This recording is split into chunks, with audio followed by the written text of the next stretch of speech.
Would Spyro's physiology actually allow him to glide with this level of efficiency?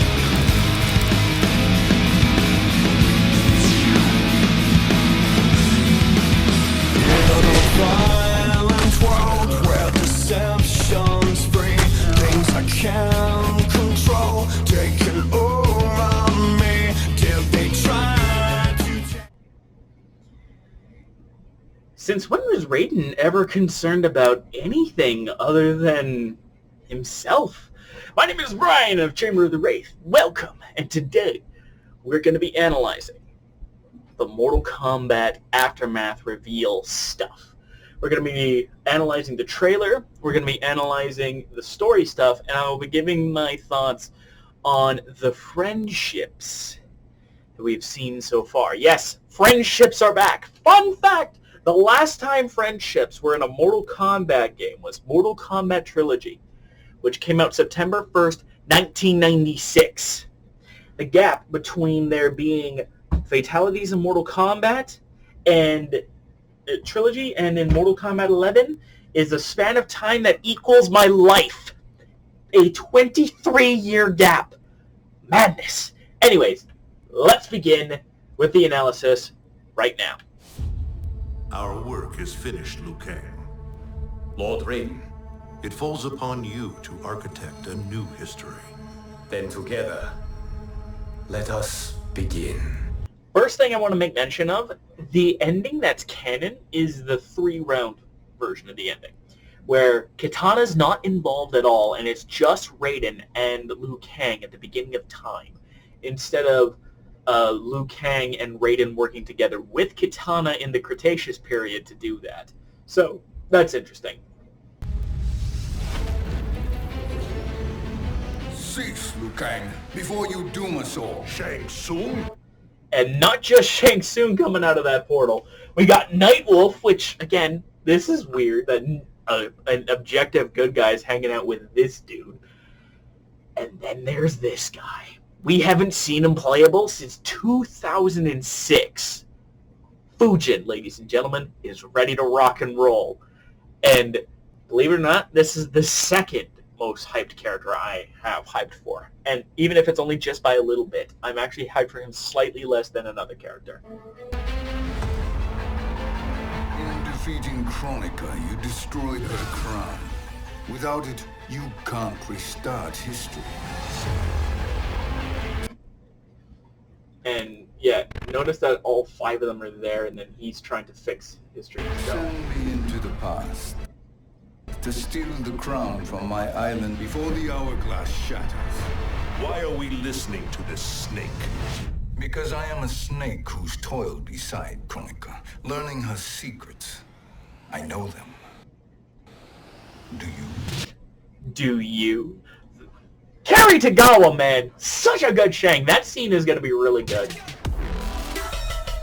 Oh, shit, I'm going to get copyright struck so hard for this music. But, yeah, there's Fujin. This is an intro. And this is the first time, again, Fujin's been playable since 2006. We have a sword and sheath that are out and about. And you can see right there, you can see right there that he's holding the sheath, which is interesting to me because that is not a, like, I don't know of any sword styles that have you hold the sheath.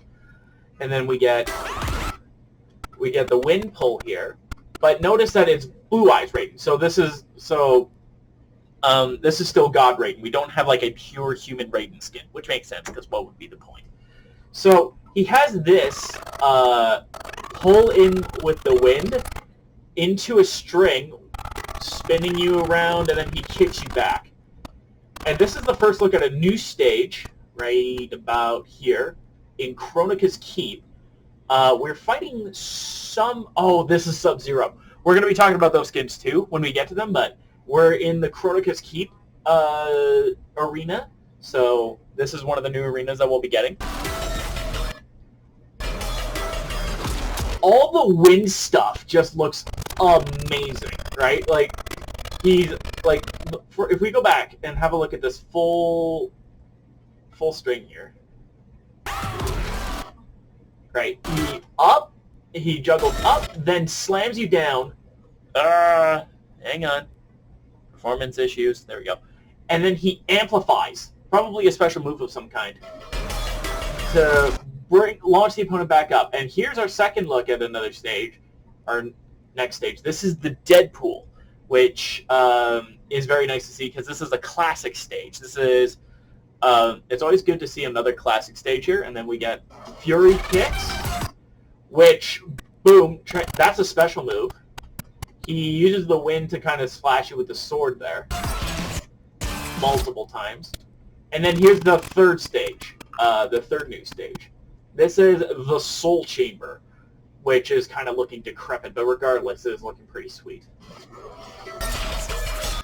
He's got sword strings that look freaking amazing, because as you can see, he's using the wind to manipulate the sword's flight path. And then here's a shot of his fatal blow, where he throws the sword past the opponent, and then he brings it back. But notice here that these arrows here were not in Shao Kahn earlier. So I'm curious as to what the deal is there. Maybe the sword stops, and then, as we saw, it's hard to see, but he does have his crossbow, which he hasn't had since Mortal Kombat 4, which makes it, another 25-year gap or something ridiculous like that. Yeah, he throws his sword, and then it comes back after he fires a flurry of crossbows to stab the opponent. This girl right here, this is what I'm talking about. Here's another intro. Boom. My girl, Shiva. Probably just tore Motaro's head apart, but my girl, Shiva, is ready to... she's here, and I'm very excited that she's ready to go. So, this is probably a throw where stomps you down, stomps you down, stomps you down. She's just walking all over you, and it's very nice. This is new right here. This is a shield. As far as I know, no Mortal Kombat character has ever had a shield in their weapon system, and this is the first time that we've seen Shao Kahn use shields as well. So it's kind of cool that the Warrior Queen gets a shield, when in Injustice 2 we had Wonder Woman who was a Warrior Queen with a shield. No sword, but I don't know, I just saw that similarity just now and I couldn't help but point it out. So we get the Jump Stomp, which it looks like it doesn't have the greatest range in the world, but she does it again, and it pops them up and sends them, and probably tracks, because it's part of the amplify. And then we get to see her slug it out, and this is huge, at least for me. We get an actual height difference between the females. Shiva looks big for a female, which is great, because I wanted this! I wanted Cetrion to be as tall as Raiden, but no, she's as tall as Katana. And at least we have a difference in Shiva.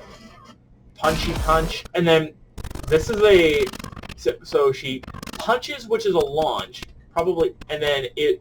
Notice how, again, she reversed her stance, which means this is a special move. Low grab. That's back. It's supposed to be ducks, but also used for combos. Slams you down. But notice that I thought this was just a normal starter, but no, it just ends with that boot. And then this is, like, initially I thought this was her throw, and this would have a unique property for throws, but noticing how the first thing was, again, this is going to be 3 separate throws for this character, so she's going to be a grappler, which is nice to see. But notice what she does here for this throw. She amplifies it. Now, nobody can amplify their throws. Jackie can amplify her throw Escape, but she can't amplify her actual throw. So I'm inclined to believe this is a command grab, but knowing that NetherRealm Studios likes to throw weird shit every once in a while, we'll see. And then, I don't know what that animation was there. Like, hold on. So she clobbers you with this arm, and then picks you up, and then, oh, I see. She throws you back, then catches your legs, and then slams you down. So here's part of her fatal blow. Stabs you with the spike in her shield. Pushes it in. Swipes it. Rising uppercut, which looks fantastic.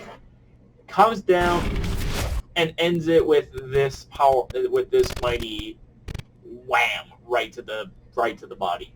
Next! We need help. So that is right there. That is all three of that's like, and this is mainly Shang Tsung's chapter, which is interesting.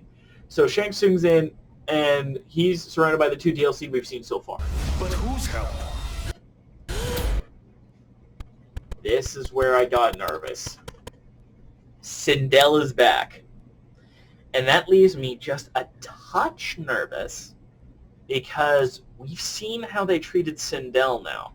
So chances are quite high that we have a fully retconned evil Sindel. Now, it's not impossible that they took this criticism to heart and we have a good Sindel in the story mode. But the chances are slim. So bear that in mind. Welcome back, Your Highness.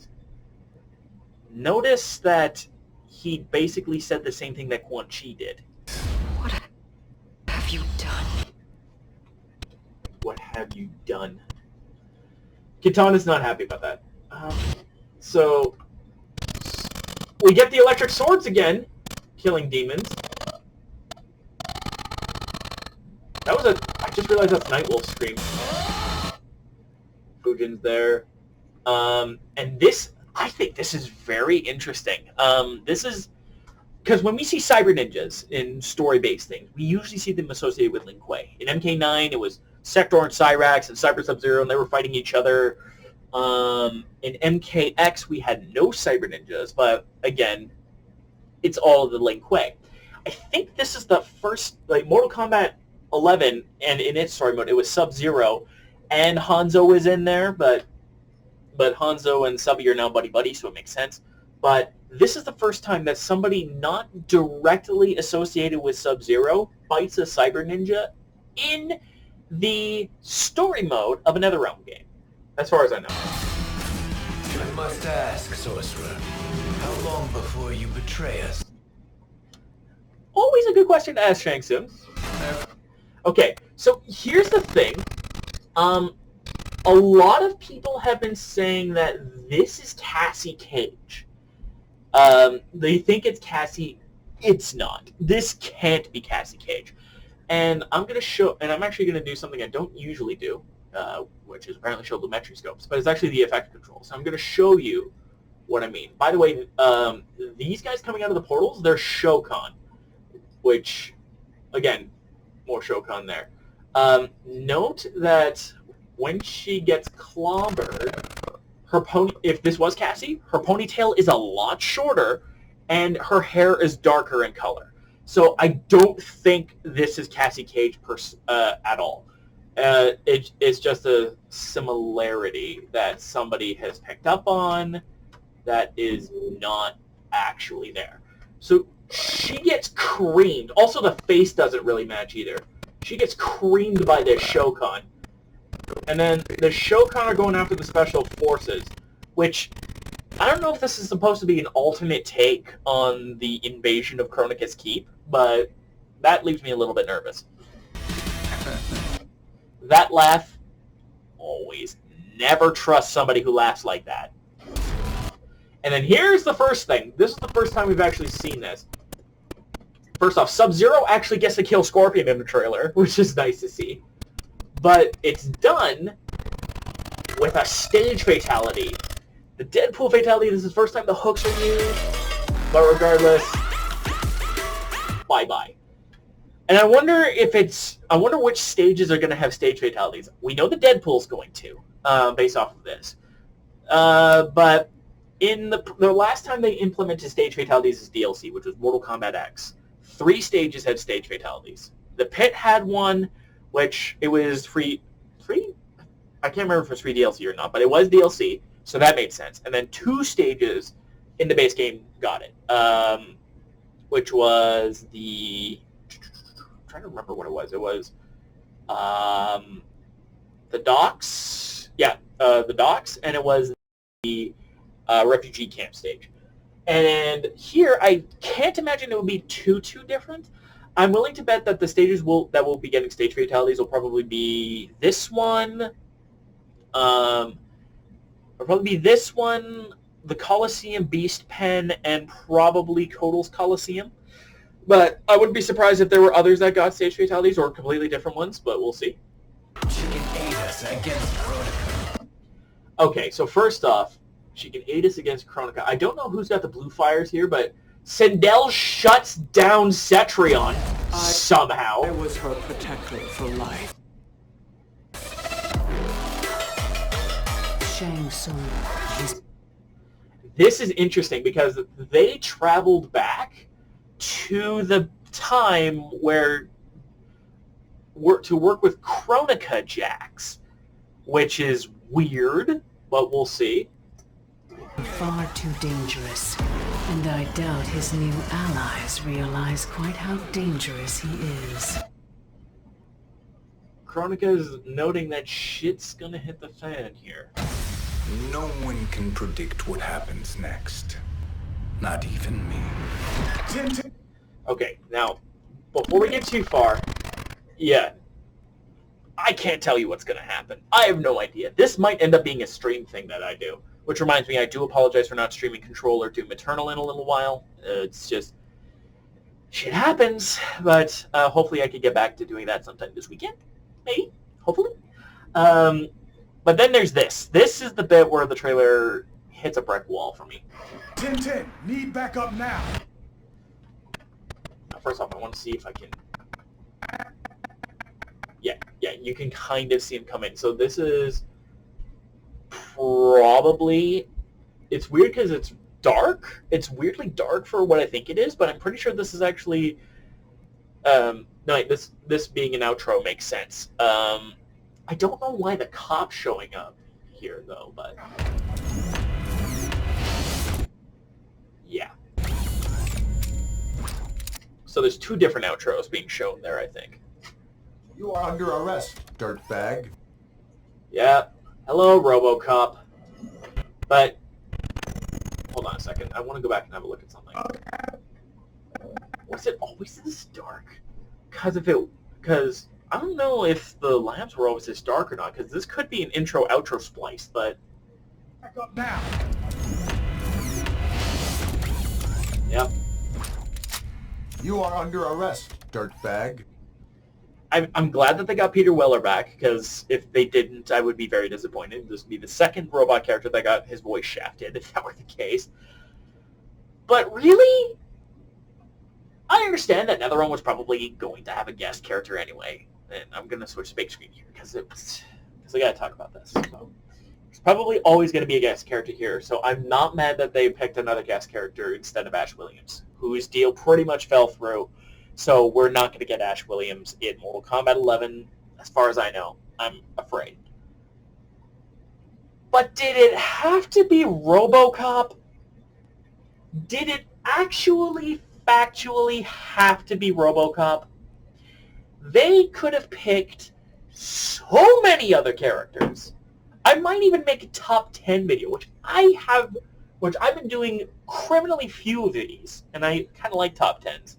But I might do a top 10 guest characters that should have been in Mortal Kombat 11 instead of RoboCop. Because I can think of at least 15. Or, like, maybe not right off the top of my head, but pretty damn close. But we'll see. Hello. We'll see if maybe he interests me, because there are some screenshots I do want to show at some point that are interesting. But, yeah, RoboCop. No. First time I saw this, I was terrified that this was actually RoboCop being in the Mortal Kombat story. But he isn't, thankfully. So, there's that. And that's the trailer.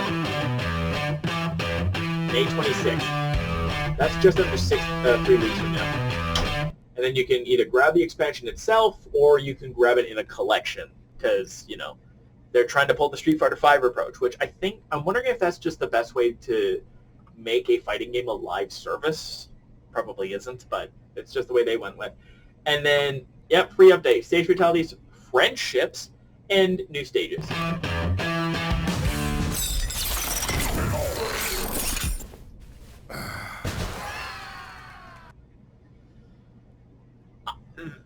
I'm a sucker for the weird, and seeing Scorpion smile is one of the weirdest things. And I love this! This is probably the thing I'm most excited about in this combat pack overall. I don't know why I said combat pack. It's not a combat pack, but regardless, in this whole thing overall, I think this is the thing that makes me the most excited. Friendships are back, and it's just the goofiest thing. The only gripe I have is I wish on a fish that they have the announcers be like, Scorpion wins. Friendship? I imagine that will be a thing, because, again, this is 3 weeks out, but I'm just saying. That would be... Oh, this is actually the last thing we need to talk about. Okay, Eternal Clash skin pack. Mortal Kombat 9 Scorpion. Did you really have to bring this back a third fucking time? At least I have an excuse. At least I have something I can attach the masks to, right? But whatever. Shredder Sub-Zero from Mortal Kombat Deception. Everybody and their grandmother requested this costume. I don't know why. At least it kind of looks cool. It doesn't look nearly as tacky, but I don't know, man.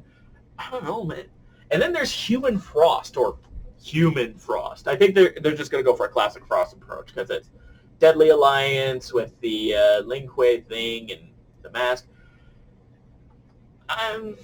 Again, this is one of those things, I much prefer how she was in Mortal Kombat 11 with the super cyberization.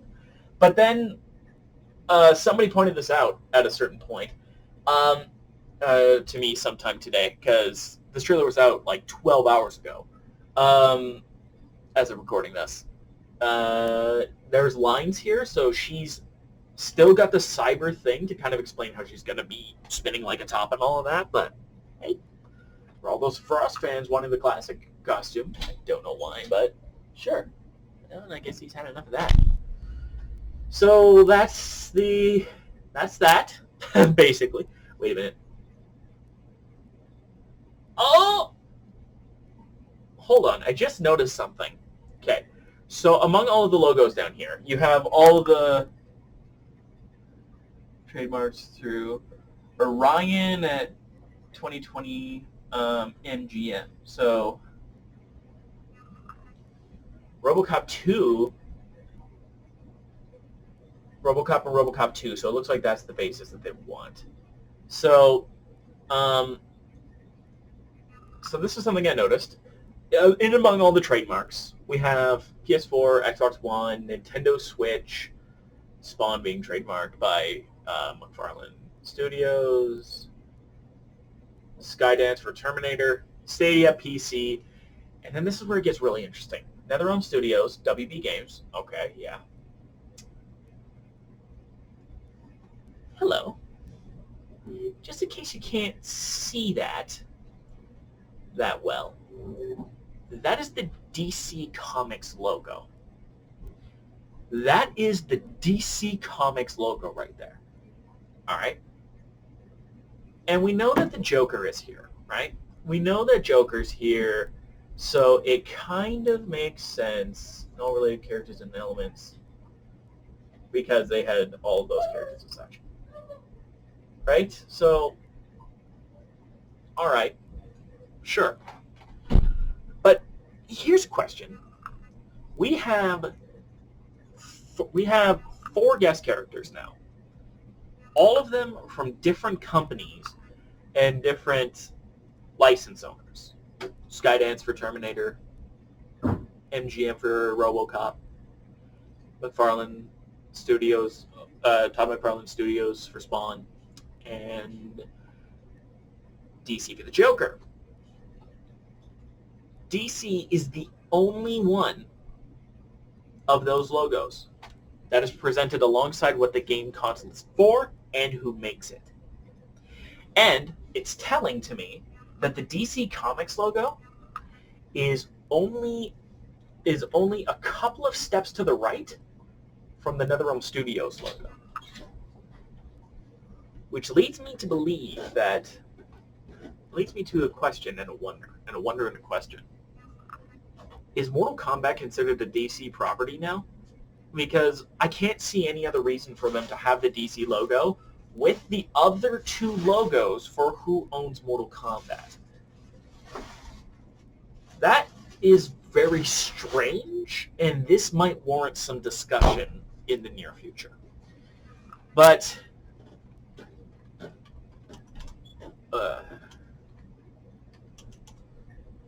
that's neither here nor there, because the trailer is done now. So that's a really interesting thing that I've got to bring up with some people at some point, because that is weird. That is weird that the DC logo is in with the things that with the companies that made the game, and it's the only logo that's there. MGM has its own logo. Metro Goldwyn Mayer has its lion. Skydance has its own logo. I'm sure McFarlane has his own logo. So why is it that only DC gets their logo on there? Why is that? Is it because of all of the DC cross-promotion that there is? Because there's 5 DC references. There's technically 5 DC characters in Mortal Kombat 11. If you're willing to count the skins, which we will just for the purpose of this. Because we've got Joker as an actual character. And for skins, we've got Darkseid, Killer Croc, Harley Quinn, and Catwoman. And I'm pretty sure it's not a coincidence that all but one of those are Gotham characters. Characters associated with the Batman mythos because of Joker. However,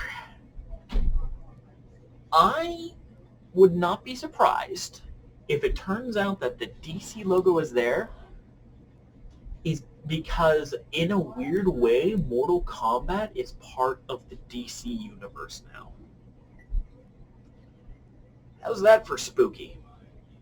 And now, we're not done yet. I know this video has been going for half an hour, but we're almost done, because we've got to go through this story clip, and then I'll talk about the friendships, and I would love to hear you guys' thoughts, because that DC logo thing is going to trip me up for the rest of the day. So, story is in the Deadpool. Shiva, Fujin. We've made it this far. There's a stairway beyond those doors. I like Shiva's voice, by the way. I wonder if Jennifer Hale's voicing her too. But there's Shiva, Fujin, Nightwolf, which it's interesting that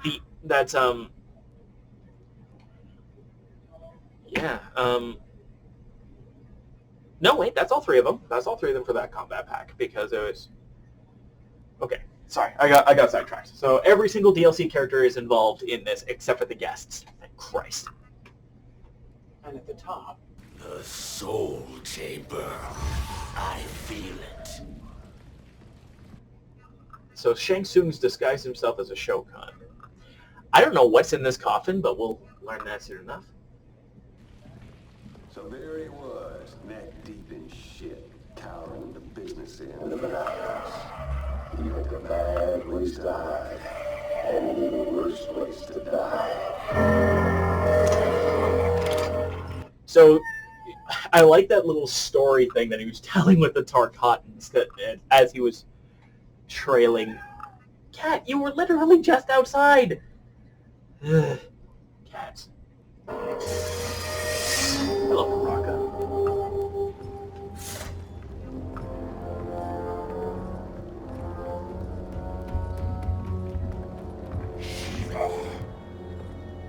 follow my lead. Earth-realm as Shiva, and a coven. What secret did you plan to bury? I like this, because you can see the height difference between Shiva and Baraka, and this is important, because Baraka's a male character. And usually, of course, the females are shorter than the males, but the fact that they bothered to make Shiva taller than Baraka is nice. It is the Khan's business, Baraka. We're equal partners, remember? The Khan's business is my business. Indeed. Hey! No. You already went outside. That's enough.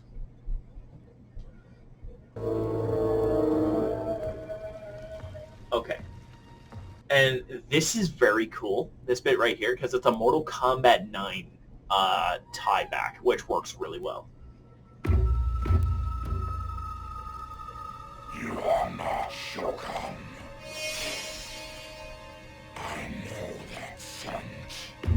Smells like Shang Tsung. And he's found out. I love that, because Baraka does the same thing in the MK9 ending.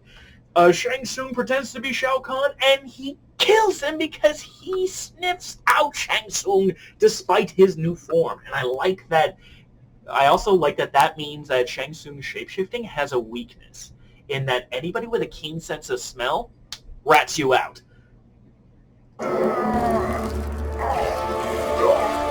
Goro.